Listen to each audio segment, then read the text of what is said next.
That third failure in a row, did you think, I need to pack this in? Never. Why not? I don't ever give up.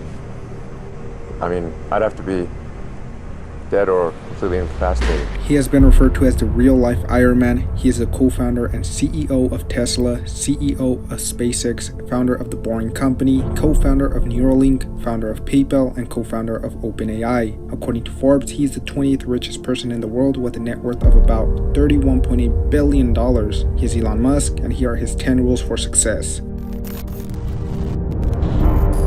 And then just work like hell. I mean, you just have to put in 80 to 100 hour weeks every week.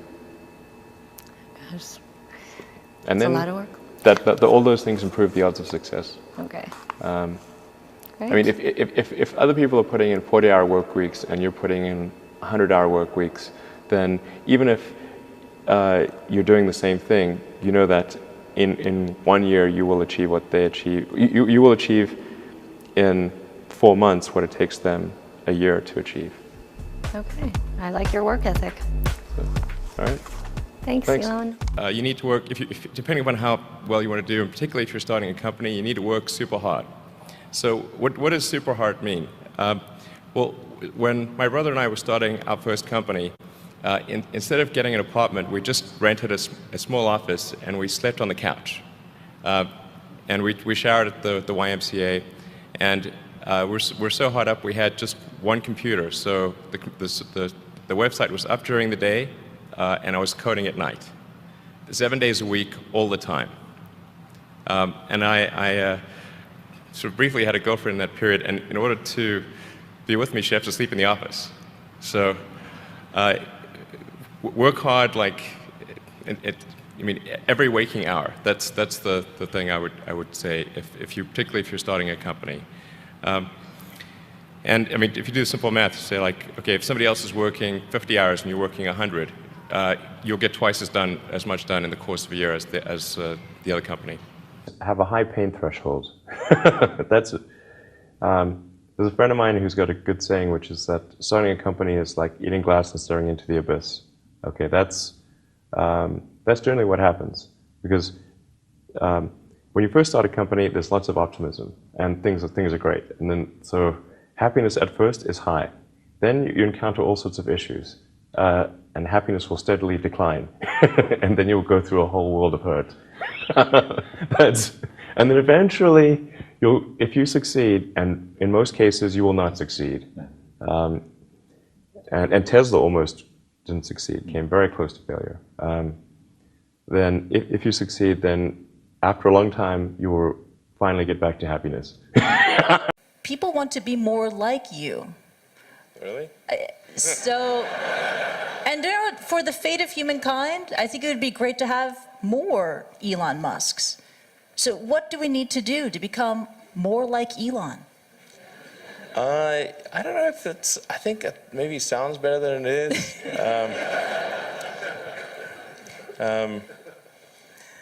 Yeah, I mean, honestly, like there's a friend of mine who's got a great saying about creating a company, which is trying to build a company and have it succeed is like eating glass and staring into the abyss.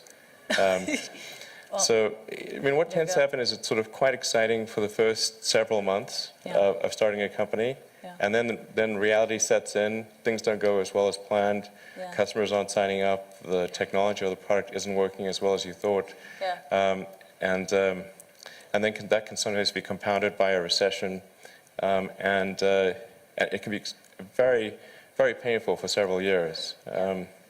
So I think, frankly, starting a company, I would advise people to have a high pain tolerance. Yeah. People do not think critically enough. I mean, critical thinking is a skill in short supply, where people take too many things they assume too many things to be true without sufficient basis in that belief. So it's very important that people closely analyze what is supposed to be true and try to build up try to say, let's analyze things from first principles, not by analogy or not by convention.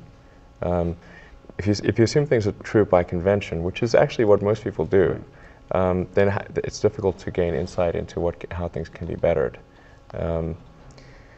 So, in any argument or any sort of train of thinking, you want to make sure that the underlying premises are valid and applicable, and then in reaching a conclusion, that the conclusion you're reaching is necessarily driven by the underlying premises and the interconnection between those premises. That may seem like a really simple thing to say, but most people don't do that. So it's really the foundation of rational thought. If somebody is doing something that is useful to the rest of society, I think that's a good thing. Like, it doesn't have to change the world. Like, if you're doing something that has high value to people, and frankly, even if it's like just a little game, or some improvement in photo sharing or something, if it has a small amount of good for a large number of people, I think that's fine. Like, stuff doesn't need to be changed the world just to be good. People tend to overweight risk on a personal level. It's one thing if you've got, a mortgage to pay and kids to support, and that if you were to deviate from your job, how are you going to feed your family and pay the rent? And okay, that's understandable. But let's say you're young and you're just coming out of college or coming out of high school or whatever. What do you risk? You're not going to starve. I mean, right. It's really certainly not in any kind of modern economy. It's so easy to earn enough money just to live somewhere and eat food. You could,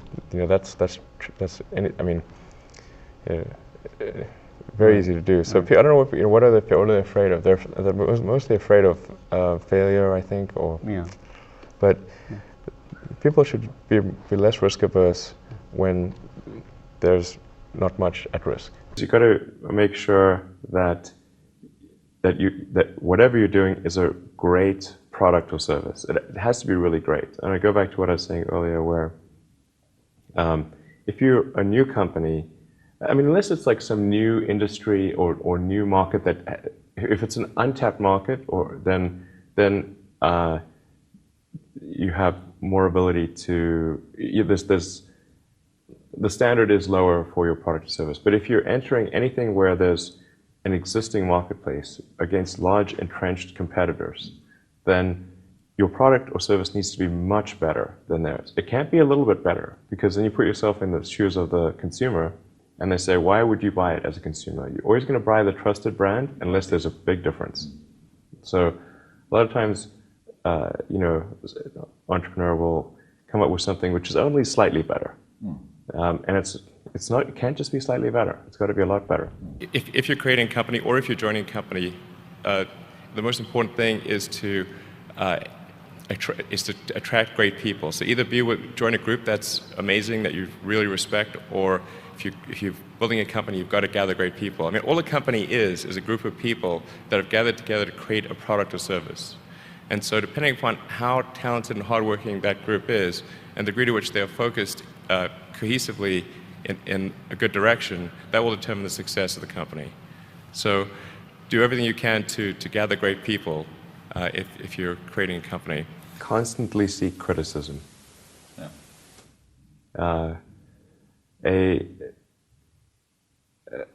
A well thought out critique of whatever you're doing is as valuable as gold. And you should seek that from everyone you can, but particularly your friends. Usually your friends know what's wrong, but they don't want to tell you because they don't want to hurt you. So lift you up, sort of your. Yeah. So they'll say, "Oh, I wouldn't encourage my friend, so I'm not going to tell him what I think is wrong with his product." Yeah. It doesn't mean your friends are right, but very often they are right, and you at least want to listen very carefully to what they say, and to everyone. If you're looking for, basically, you should take the approach that you're wrong. That you, the entrepreneur, are wrong. Your goal is to be less wrong. Don't just follow the trend. So you may have heard me say that it's good to think in terms of the physics approach of first principles, which is, rather than reasoning by analogy, you boil things down to the most fundamental truths you can imagine, and you reason up from there. And this is a good way to figure out if something really makes sense, or if it's just what everybody else is doing. It's hard to think that way. You can't think that way about everything. It takes a lot of effort. But if you're trying to do something new, it's the best way to think. And that framework was developed by physicists to figure out counterintuitive things like quantum mechanics. So it's really a powerful method. People who've been in the rocketry business for decades, Yeah. who say about you that you don't know what you don't know. Well, I suppose that's true of anyone. How can anyone know what they don't know? But When critics say you can't do this, your answer to them is, we've done it. you know, there are American heroes who don't like this idea. Neil Armstrong, Gene Cernan have both testified against commercial spaceflight and the way that you're developing it, and I wonder what you think of that. I was very sad to see that, because those guys are, yeah. You know, those guys are heroes of mine, so it's really tough. You know, I wish they would come and visit and see the hardware that we're doing here. And I think that would change their mind. They inspired you to do this, didn't they? Yes. And to see them casting stones in your direction. It's difficult. Did you expect them to cheer you on? So they're hoping they would. What are you trying to prove to them? What I'm trying to do is to make a significant difference in spaceflight and help make spaceflight accessible to almost anyone.